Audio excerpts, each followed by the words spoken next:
Welcome to the All Cast. We're here to power up your understanding of the energy industry with some electrifying topics and some stellar guests. And it's my pleasure to introduce my good friend, associate, family member, all sorts of descriptions, Jantzen Louder of Church on the Rock, and Louder led his leadership employee development organization. Jantzen, welcome. Thank you, Josh. Honored to be here. Yes, to be here. Absolutely. I always like to kind of man, how did we connect? And man, our lives go back a ways. I want to say north of 24, maybe 25 years. Because I think the first time I ever saw Jantzen Louder, I walked into a barn in South Lubbock on South Slide. Family of my fiance, soon to be wife, that I had never met before. And there were a lot of you guys. There was a lot of us. There was. We were a kind of an intimidating bunch. It was intimidating, but so kind. I have to tell you, I married into a family, Jantzen's family and his father and my mother-in-law, my wife's mother, just incredible family. Jantzen, I could talk for a very long time of how just grateful I am to be part of this family and watching all of these young people and parents and kids grow and make impacts. It's really special to watch. Yeah, we're very, very blessed, aren't we? I agree. We are extremely blessed with our family. So lots of stories. Jantzen, I think, let one in the family at our wedding day go dive into a pond, throwing a football at our wedding reception. I don't know what happened there. Surely not. I would never do such maybe it was an accident. Surely not. Maybe they fell in. Anyway, lots of good stories. But as we get started here today, Jantzen, you studied some engineering at Texas Tech. Am I correct? I did. Electrical engineering. Electrical. Got a degree there from Tech there, and in math also. And then began a career with South Plains Electric Cooperative here in Lubbock, and loved my time there. Enjoyed being there for about 7 or 8 years, and learned a lot. People to people, and a lot of people may know. I think a lot of people that are from West Texas would say we love SPEC, South Plains Electric Co-op, especially with the energy changes and the lack of love a lot of people have for energy companies today. I just think it's a testament to who South Plains Electric. But tell us real quickly, what are some fond memories, about your co-op world that was pretty interesting? You know what? I will speak very highly of South Plains for a minute. They, I believe the culture of how they run their organization, the way that they take care of their employees, the way that they focus on both the members and their employees simultaneously is one of the best I've ever seen at being able to take care of those who get the job done and done as a very, very large priority there. They truly care about the members. They truly care about the people that they serve, and they truly take it seriously to try to get economical electricity that can remain on and be reliable. They take that job very seriously. And what do you think? I mean, South Plains Electric Co-op's been around for a long time. Since 1937, I believe. Yeah. So that's almost 100 years. Almost 100 years. Yeah. Yep.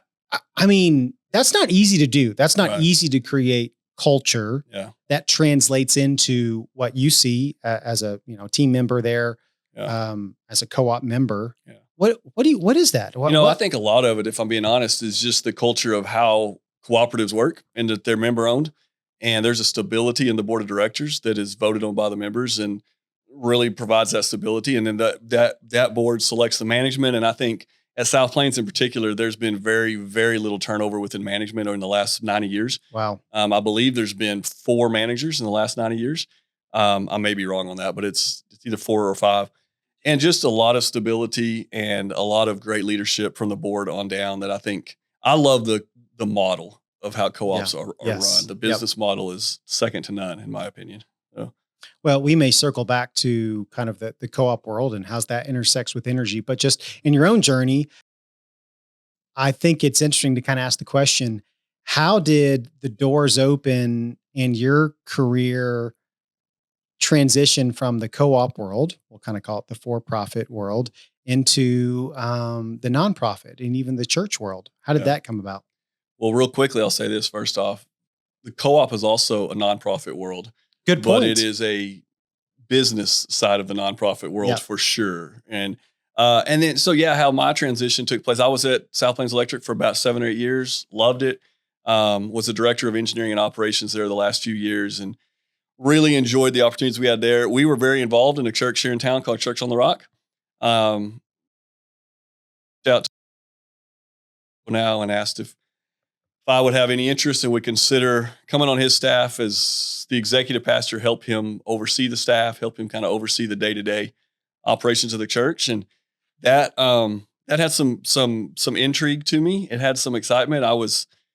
I had considered stuff like that in the past and was wondering what that would be like, and thought this was an opportunity that I didn't want to pass up and wonder later on in life. And so we prayed about it, really felt the Lord give us some peace and direction to do that, and made a hard step, honestly. It was a tough decision to make that transition at that point, just because of how blessed we felt.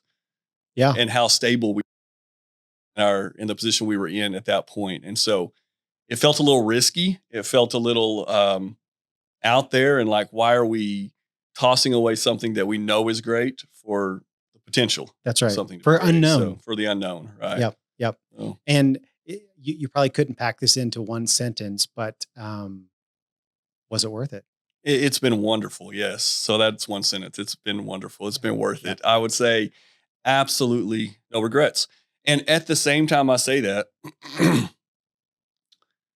it would have been good, I believe, either way. That's right. Yeah. But I believe the best step for us was to do what we did and just to watch God move in the way he has. And it's given us new challenges to face, new excitements, new opportunities that we never dreamed were there. And we've loved it. Yes. Yep. So I think a lot of listeners may not fully understand what I'll say is behind the scenes or behind the curtain of a Sunday morning experience that a lot of people have with a church, but then there's the organization or the running and the leadership. Yeah. And when you stepped in, I'm trying to remember, Church on the Rock was growing, and hence the need from kind of a founding pastor now needed someone to help manage and run day to day. Church on the Rock was serving. Do you remember about how many families? 800 to 900 people. I don't know exactly how many families. 800 to 900 people. Not quite 1,000, but that's still a lot of people. Right. Staff was, I can't remember, about 23 or 4. Yep. Mm-hmm. So still a lot of staff members. Mm-hmm. And what I think is interesting, Jantzen, and just kind of rewinding history a little bit here, is you've participated, walked through, been a part of, led an organization, church family that's dramatically grown. Yeah. It's been fun. Yeah. So like you said, started around 800 or 900, 23, 24 employees, currently somewhere north of 5,000 people between the 4 campuses, which it was also just one location. Yeah, that's right. Back then, and somewhere around 75 to 80 employees now. And so the fun thing about that's not any reason to pat anyone on the back, including myself. But the fun part about that is the challenge never ended. Yeah. The learning curve never stopped, because what it took to lead 23 in one location and close to 1,000 people wasn't the same as it took to lead 2,500 in 2 locations and double the employees. And then it just kept growing. So that, I loved that aspect of nothing got very boring along the way. Yeah, that's right. Continual excitement, continual learning curve, continual challenges. Again, this question you could probably talk for a long time on. So I would say, how have you grown? How has this allowed you to grow? Yeah. I mean, I could talk a long time about that. I think, when you think about leadership and leading other people, I don't know that there's many things that are more difficult, many avenues, many places that are more difficult to do that than within a church setting. Yeah. Leadership is always more art form than scientific. Sometimes it's not as black and white as you would like it to be, but it's really that way within the church world. So I think learning the nuances of leading from that side of things was a huge learning curve for me. I think I think just the humility that comes with making mistakes along the way, and yet still seeing God. So you made mistakes? Things. Yeah, just a few. I mean, a few times 100. And so realizing, man, I could have handled that better, and yet, God still did some great things, and just the humility that comes with realizing how good He is, how gracious He is, how we get the opportunity to mess up, and that's okay sometimes, and make mistakes along the way, and trust Him for His goodness. And I would encourage anyone listening today to just don't shy away from opportunities that potentially have some risk involved, and you Yeah, may or may that's right. not succeed in the way you thought you would, but you've got to step in and try sometimes. So I could go off on this tangent for a long time. I'm going to try to keep it really short, but I just think you and I both have had this conversation and we've walked this journey out whereby our mistakes, our failures, our pride in seasons, our ego, whatever description you want to put around Yeah. where we were, exposed parts of ourself that allowed us to say how desperately we need the Yeah. wisdom, the strength, the humility, the guidance, the patience, all of these characteristics that come alongside you when you really don't know what to do Yeah. and you're trying Yeah. to lead in a season that you've never led in before Right. and you're not getting it all right and you're letting people down. Yeah. And it's like in that gap, in that void of just like what is going on? It's this really beautiful place Yeah. of understanding, wow, I'm not alone in this. Yeah. And there is Yeah. someone who cares deeply for me, wants to come along beside me and pick me up while I'm trying to navigate this. And it's just, that is the journey of life that I think is so rich for people if they would embrace it. Yeah, absolutely. And I think honestly, if I'm being honest, and I think most people lean in this side, I think most people don't embrace that because we have this mentality or they're scared to make mistakes. Yep. And so out of the fear of making mistakes, they never embrace the possibility of what's there, of what God may be opening up for them. And you're right. The beauty that comes from recognizing I don't have it all together. I have to lean on the Lord every single day, every single day. Yep. And that's actually enjoyable, not not something I want to change. Yes, not something that you ever want to change. So I'll ask this question, and you've alluded to it maybe a little bit, but elaborating on it, what similarities or differences have you experienced in leading in the, we'll call it the church world, Yeah. and then leading in the business world? Yeah. I think in my case, and I feel very spoiled because I've worked for two great organizations, and maybe not everybody listening could say that sometimes, but in my case, the culture in both organizations was tremendous. The leadership from the top was Yeah. great. The Yep. opportunities that were provided to me were amazing. Honestly, in both cases, I worked for nonprofits, totally different dynamics of nonprofits. Cooperative is owned by those who are being served.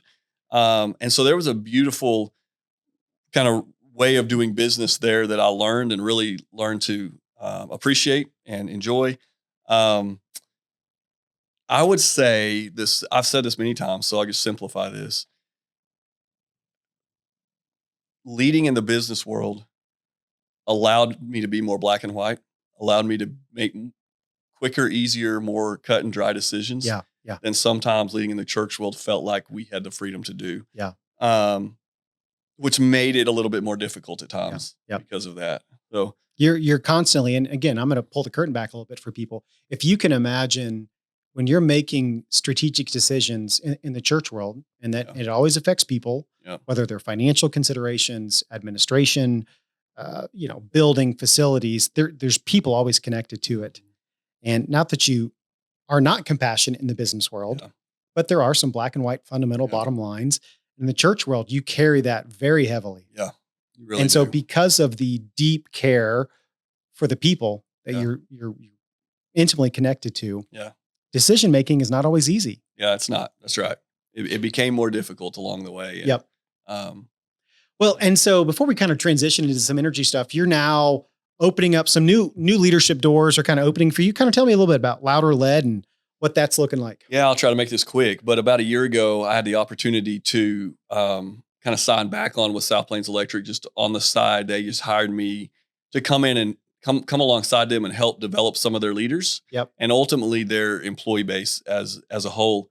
From there, that was almost a year ago. I started doing that on the side, and it went well. I enjoyed it. They enjoyed it. We saw a lot of fruit from that, a lot of progress from it. So about 6 months ago, in conversations with them, we decided to expand that, and they wanted us to do more there at South Plains. And then there were other electric co-ops. So it's a really niche kind of thing that I'm doing right now, where it's primarily targeting electric cooperatives, both right now in Texas and New Mexico, and coming alongside some of the great leaders there and helping them develop their people and do some leadership training with their teams.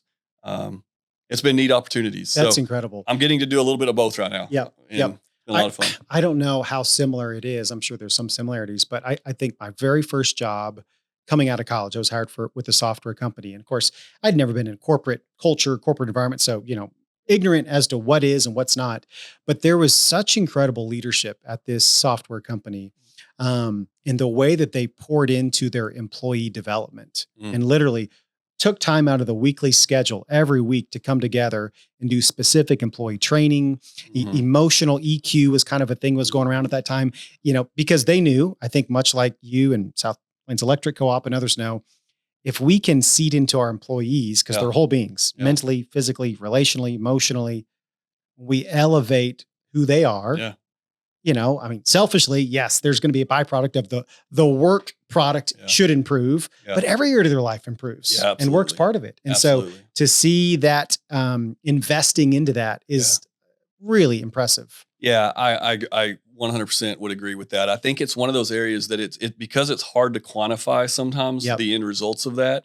There are companies that definitely choose not to invest in that, not knowing exactly how it's going to impact the bottom line. And so when I see companies that are willing to do that, realizing that the benefit is there, it may not be as easy to quantify sometimes. That's right. The benefit is there in employee retention. It's there in employee care. It's there in then their buy-in to the company and what they're willing, how much they're willing to give and sacrifice of their own because they feel cared for, they feel invested in, trained for. And the truth is too, and we both know this, but as much as we'd love to think that we have the ability to separate what's going on with what's going on within our life, with what's going on within our work life, they intertwine and they intermix. And so we would love to be able to separate them, but if we can start helping people within both, it's going to greatly affect both. Yeah, that's huge. It's huge. Well, because you've lived in the energy world, you're one of the kind of few people that gets to sit on here and literally have kind of lived, seen the electrons flowing back and forth along lines and helping to manage rates and so on and so forth. I'll kind of ask this question, and that is, do you see a growing intersection in the faith-based world, the church world, et cetera, and its stewardship? Certainly stewardship's a big word, but even environmental stewardship. And sometimes that can be a lightning rod in some respects. But I'm just even kind of curious. I've never really posed that question to you, but I think, I think as a Christian, speaking of in the faith world, we are called to be good stewards of everything that God's given us. And that can involve a lot of different things, but part of that is certainly the environmental aspect. And I think where that can become a lightning rod at times, like you said, is there are, like many things in life, you can swing that pendulum so far one direction that it gets out of line. But if you swing it so far the other way of saying, well, let's just forget about it and not be good stewards or not worry about it at all, that's also out of line. And so I think there's this recognition that there is,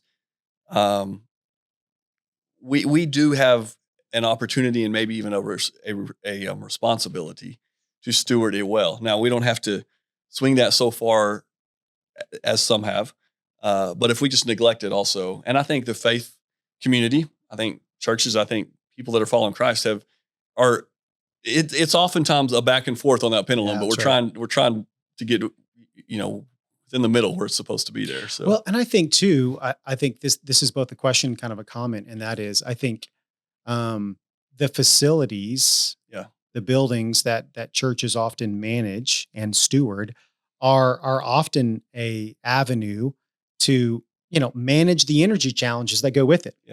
And I think, you can have control of some of the aspects you have no control of. So I'm kind of curious, you've looked at budgets for years, you've been on both sides, in both different worlds, but are churches are the energy challenges, utility challenges growing in the church world? Well, definitely. And I think I would say this, they're growing at the same rate they're growing everywhere else. Probably. That's right. Absolutely. They're growing because they're growing everywhere. Inflation has happened. Energy prices have gone up. Energy usage has certainly not gone down. If anything, it's also gone up. Churches are a very unique animal in that primarily they peak, on a Sunday morning, maybe a Wednesday night. They have very odd usage of electricity, whereas, a normal business might have some of and so it's in order to manage that, it takes a lot of thought into, can you really manage I it? know. Because it may not help a whole lot to, I'm not saying it doesn't help at all, but it may not help a whole lot to make sure that the lights are all turned off on a Monday evening, because Sunday morning is where really the bills are going to Yeah. add up fast. And some of that you just have to bite off and go with. So there's a tension between let's manage this, let's be careful. But let's also understand it's a cost of doing business to some. It's a cost of what we're called to do, and we're going to have to just find the best way to do that. Well, and I'm going to actually dive into the weeds a little bit, and we don't do this that often, but this is almost like a little bit to the listeners out there. I want you to kind of understand how energy is priced and billed. Yep. And I'm going to let Jantzen fill in some of the blanks here, but we've seen a shift in the last, I don't know if it's 5, 7, 10 years, certainly in the last 10 years, where the price of energy that a customer sees on their bill, it used to be, how much energy are you using? Yep. You know, you use 1 kilowatt, 100 kilowatts, 100,000, you know, whatever much you're getting charged a certain commodity price for that and some taxes and fees. Right. And I feel like when you look at the commercial world, and the church is part of that commercial world, now 50%, almost half of your bill, sometimes more, is not the total amount of energy used on Sunday and a little bit on Monday and a little more on Wednesday night and not much on Friday and hardly anything on Saturday. It's that 1 15-minute demand peak, right? Yep. Peak, right. That you can't control a lot of. Mm-hmm. Right. That 50% of your bill is based around. Yeah. Yeah, that's exactly right. And I think the reason for that is that electric providers, they have to be able to provide that when you need it, right? That's right. So they have to have that readily available for you, even if you only need it for 15 minutes during the week. Yep. They have made a commitment to you that when you call upon it, it'll be there. So we're like, oh, we didn't know you were going to turn it on Tuesday morning. We thought you were Sunday night, 15 minute. We don't have the power. Yeah. Well, that doesn't work today. That's not going to be an option. That doesn't work. So because that's not an option, they have to charge for the capacity to load that up for us at that time that we need it. And so that's exactly right. That's how in the commercial world, now in residential world, it really doesn't work that way. But in the commercial world, that demand you hit at one given time. Again, I'm going to kind of dive in the weeds here because Jantzen and I have had these conversations before. I think the fun conversation that someone like Jantzen can have, that I would love to have with more leaders, is: are there new solutions? Are there new energy assets? And I'm going to point at one of them, which is a battery asset that might economically make sense to shave or lessen those peak hits. Right. When if it's only, if we look at the 15-minute increment of the Church on the Rock usage, and we literally see it happening every Sunday morning at about, 7:30, 8 a.m. or whatever it is, it's like, is there a stewardship opportunity to deploy a new asset that wasn't available 5 years ago? Yeah. That could be that mechanism to help better save. Well, I'll just say this quickly. You just said something. You said it wasn't available 5 years ago. I think the thing that we better not ever do is think we found the right answer and then stop looking. Yeah. Because this thing's ever evolving. Yeah. And what the opportunities are today, there are opportunities out there, yes, to help with it. And 5 years from now, there'll probably be even more. Yep. And the economics of it will be even better or more appealing to get into. And so to me, it's when you talk about stewardship in there, I think the thing is evaluate it on a somewhat regular basis and look at the opportunities there, because next year there might be new ones. Yep. And something might exchange, but don't stop evaluating that and seeing where your opportunities are. No, that's exactly right. And I think, at Rise Energy, that's one thing we really do enjoy doing. It's like, hey, there's a uniqueness in how you run your organization, your facilities.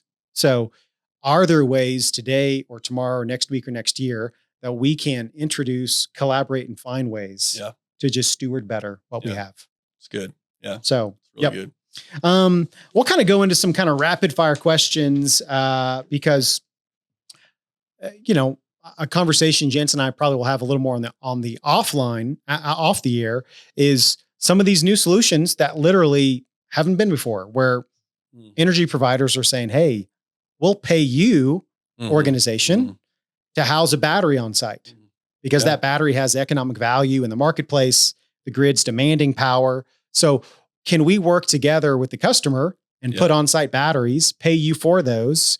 Maybe you can use those to shave demand. Will lower your cost of energy. I mean, some really fascinating solutions that literally wasn't available to us 6 months ago, 3 months ago. Exactly. It's good.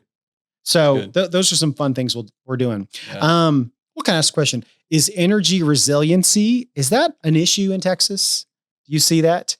Meaning, Availability of energy, reliability of energy. Do you feel like that's, I would say this. I feel like Texas as a whole is very reliable. Yep. And has done a pretty good job. Obviously, a few years ago, there was a moment in time where a lot of that fell apart and didn't live up to what everybody believed it should, and really what anybody thought it should. And a lot of reasons for that went into it. I also would, so I think there's that exception to it. I also would say that winter storm that hit that caused so much havoc also was a huge learning curve for a lot of people in Texas. And I would say there's been, I don't even want to guess how many dollars has been put in to try to make sure that doesn't happen again. Yeah, so that's right. I would say overall, I believe the energy situation within Texas is very reliable. Yep. And yes. Well, and I think too, something that, because we talk about energy here, we're in a really unique place geographically in Texas, in that we sit literally on dividing lines of a couple of different grid systems, right? Right.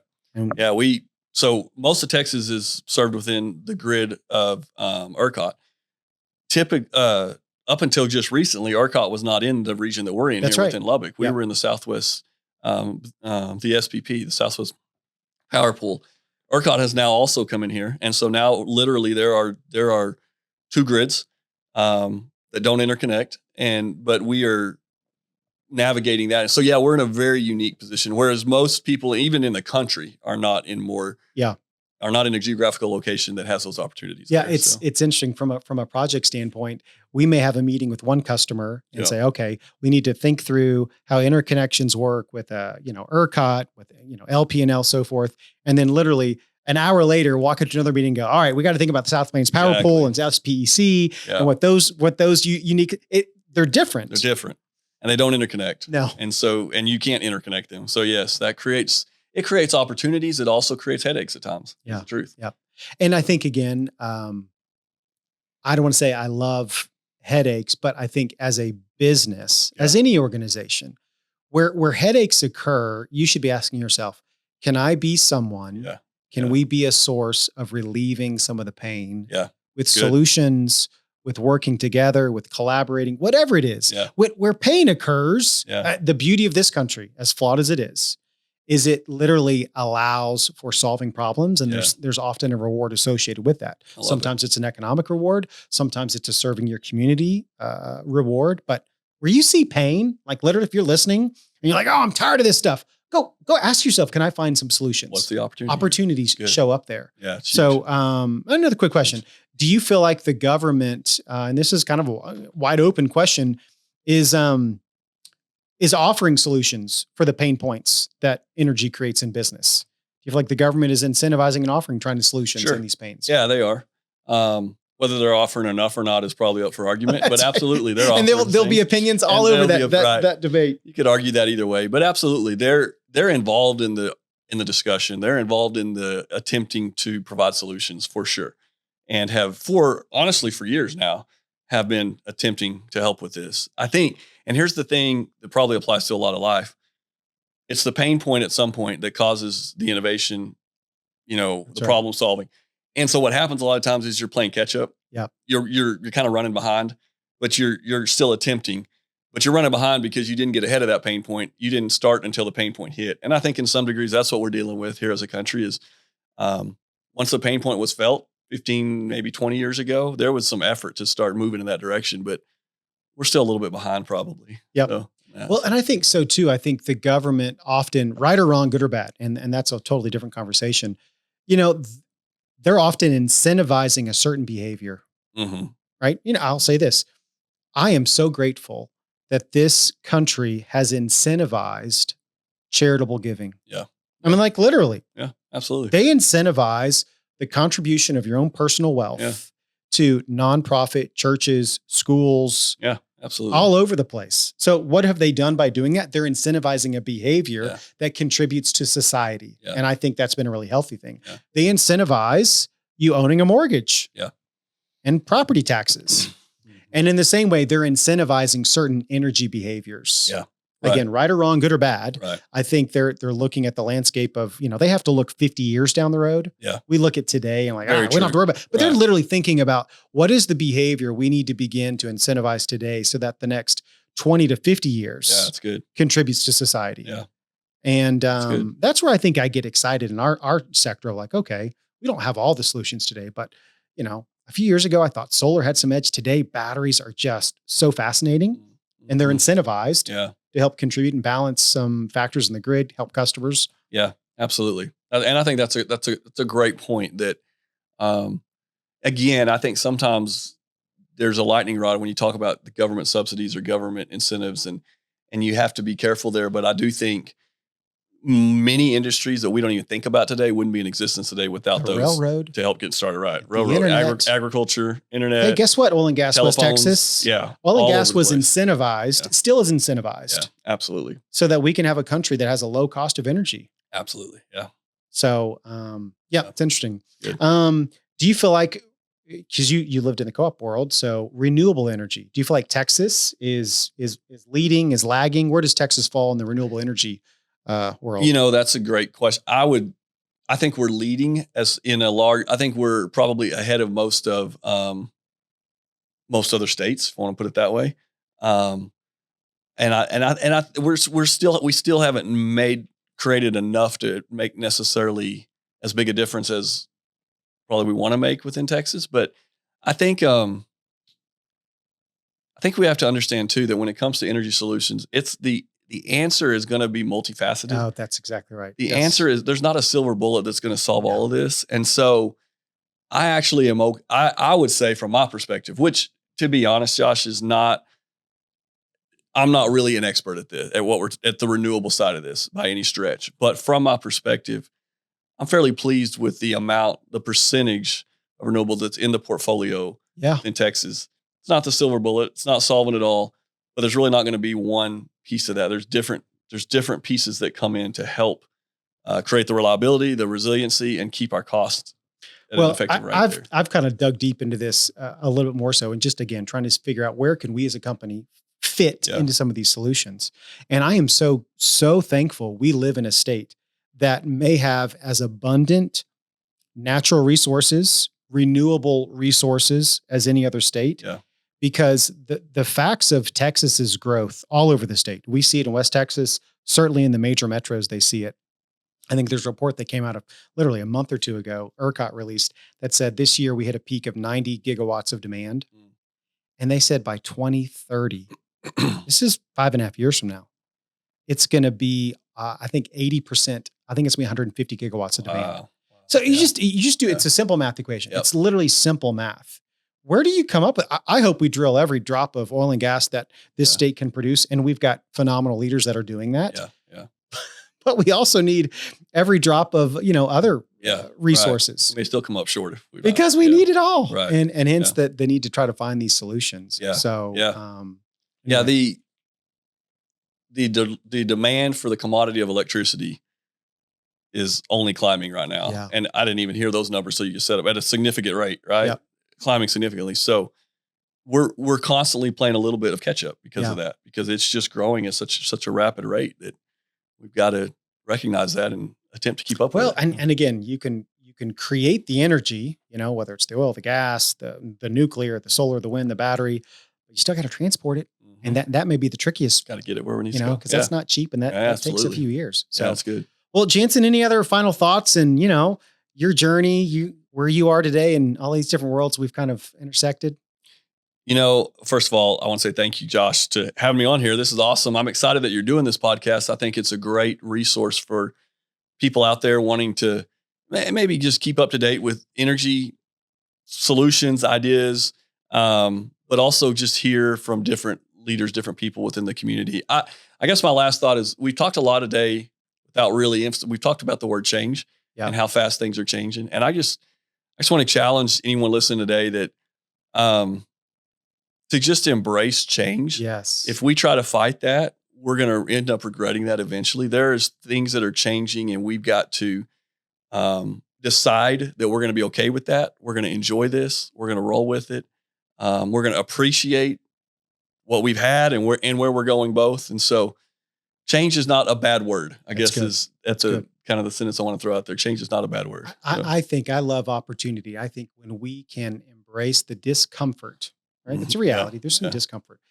Embrace the discomfort of change. It will almost always unlock open doors, Yeah. opportunities, relationships, skill sets, job opportunities, solution driven stuff that you didn't know was possible on the other side of that door. You didn't want Yeah. to open and change. Yeah, that's good. You've been a living example of it. Yeah. And so, Jantzen, thank you so much. Love this conversation. We could keep going longer, but thank you all for joining us on the All Things Energy podcast. As you know, you can check us out on all of our social medias at GetRiseEnergy, website www.getriseenergy.com, Facebook, Instagram, YouTube. Like us, subscribe. Thank you guys so much. Until the next episode, you guys have a great day.